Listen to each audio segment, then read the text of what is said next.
आज की ये कहानी ऐसी 19 साल की लड़की के ऊपर आधारित है जो मनोवैज्ञानिक चोट की वजह से अपने बिस्तर से बाहर नहीं निकल सकती और उसका परिवार ना होने के कारण वो पूरी तरह अपने पड़ोसी और एक सामाजिक कार्यकर्ता महिला पर निर्भर रहती है। लेकिन इसी बीच उस लड़की के साथ कुछ ऐसा हो जाता है जो किसी ने भी सोचा नहीं होगा। कहानी का नाम है द अंकल और ये कहानी 2019 में रिलीज हुई थी।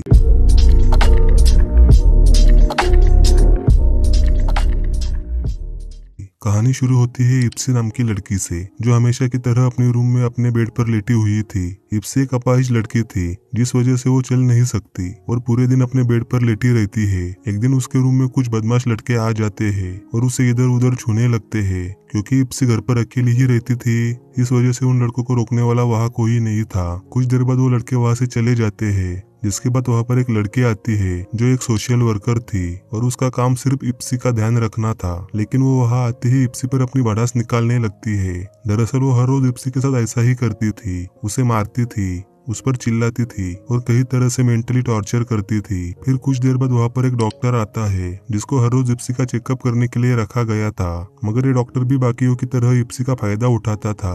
वो उसे अलग अलग तरीके से टच करता था और इप्सी के ऊपर हमेशा अपनी बुरी नजर रखता था। पर इप्सी बेसहारा थी इसलिए वो चुपचाप ये सब सहती रहती है। दूसरी तरफ जो सोशल वर्कर लड़की है वो एक मॉडल बनना चाहती थी और इसका फायदा उठाकर वो डॉक्टर उस सोशल वर्कर को बड़े बड़े झूठे सपने दिखाकर रोज उसके साथ वहीं पर इंटीमेट होता था और ये सब इप्सी के सामने ही होता था। मगर इप्सी इस पर क्या ही कर सकती थी। फिर कुछ देर बाद वहाँ पर मिस्टर सिन आते हैं जो कि एक लोकल चर्च के फादर थे और इप्सी की पूरी जिम्मेदारी उन्हें ही दी गई है जिस वजह से वो हर रोज वहाँ आकर इप्सी को चेक करते हैं। और ऐसे ही इप्सी अपनी जिंदगी इन सब लोगों के साथ काट रही होती है। लेकिन एक दिन एक आदमी अचानक से इप्सी के घर में आ जाता है। वो आदमी कुछ बोल नहीं सकता और वो इप्सी का ख्याल रखने लगता है। वो इप्सी को खाना खिलाता है, नहाता धुलाता है और उसकी देखभाल भी करता है। ये सब ऐसे ही कुछ दिन चलता रहता है और एक दिन जब वो सोशल वर्कर और डॉक्टर इप्सी से मिलने आते हैं तो उन्हें पता चलता है कि ये आदमी इप्सी का अंकल है। वो आदमी बचपन में ही अपना घर छोड़कर चला गया था जब इप्सी बहुत छोटी थी। फिर जब कुछ सालों बाद वो वापस आया तो इप्सी के पिता और उसके दादा की मौत हो गई थी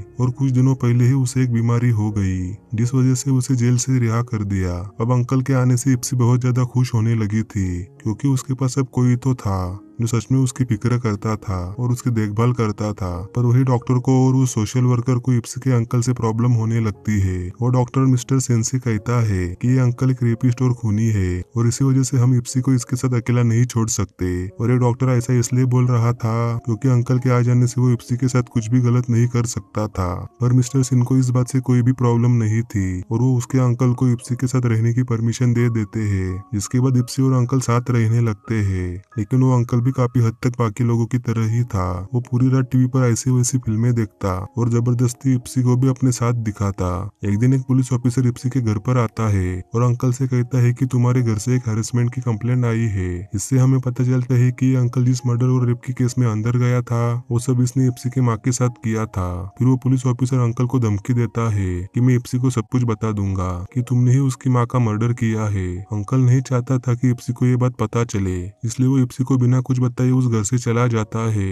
फिर जब ये बात इप्सी को पता चलती है तो उसे बहुत बुरा लगता है और इसके बाद से इप्सी के साथ सब कुछ पहले जैसा ही हो जाता है और वो पूरे दिन अपने बेड पर ही लेटी रहती है। एक दिन चर्च के फादर मिस्टर सिन इप्सी के पास आते हैं और उससे कहते हैं कि तुम्हारे पिता के मरने के बाद पूरे गांव की बुरी नजर तुम्हारी माँ पर थी क्योंकि वो दिखने में काफी ज्यादा सुंदर थी।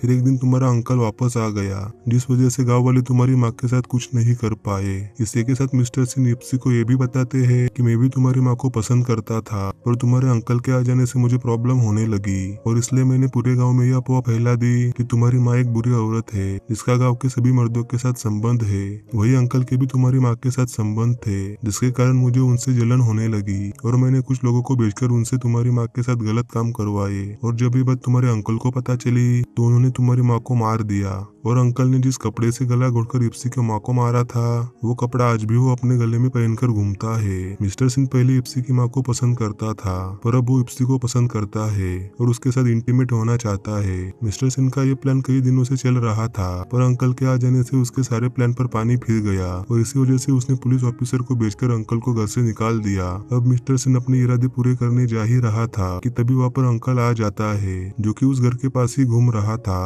और उसने सब कुछ सुन लिया। फिर वो दोनों लड़ने लगते हैं। और लड़ते लड़ते अंकल सिन को मार देता है। फिर उसी रात इप्सी को एक सपना आता है जिसमें उसने एक मक्खी को खा लिया था जो कि उसके मुंह पर उड़कर उसे परेशान कर रही थी।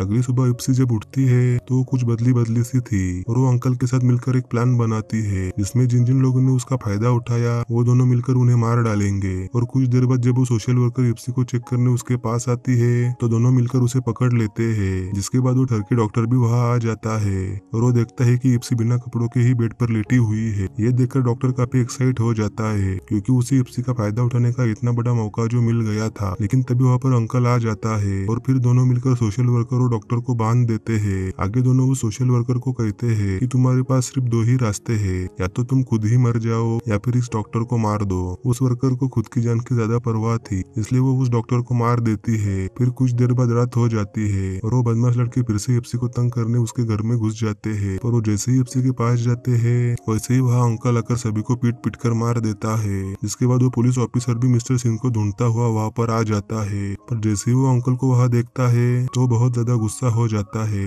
वो सोचता है कि मैंने तो इसे भगा दिया था, फिर ये वापस कैसे आ गया। यही हमें ये भी पता चलता है कि इप्सी जब छोटी थी तो ये पुलिस ऑफिसर भी उस वक्त इप्सी का फायदा उठाया करता था। अंकल उसे भी मारने लगता है लेकिन तभी पुलिस ऑफिसर के हाथ से बंदूक चल जाती है और वो गोली सीधे उस वर्कर को लग जाती है। जिसके बाद पुलिस ऑफिसर और अंकल भी लड़ते लड़ते मारे जाते हैं। अब इप्सी पूरे घर में अकेली बच गई थी और वो अपने आप को घसीटते हुए घर से बाहर निकलती है और खुली हवा में आकर सांस लेती है। और इसी सीन पर द अंकल ये मूवी खत्म हो जाती है। इस मूवी में हमने देखा कि एक अपाहिज होने के बावजूद इप्सी ने उसका फायदा उठाने वाले लोगों को सजा दी। इप्सी ने जब अपने सपने में देखा कि वो एक मक्खी को खा गई जो कि उसे परेशान कर रही थी तो वो मक्खी उपस्थित करती है उन गाँव वालों को जिसने उसका फायदा उठाया था और अब इप्सी की बारी थी उनसे अपना बदला लेने की। अगर आपको वीडियो पसंद आई हो तो चैनल को सब्सक्राइब जरूर कर देना जिससे कि आने वाले ऐसी नई वीडियो को आप मिस ना कर सके। मिलते हैं अगली नई वीडियो में। Thanks for watching.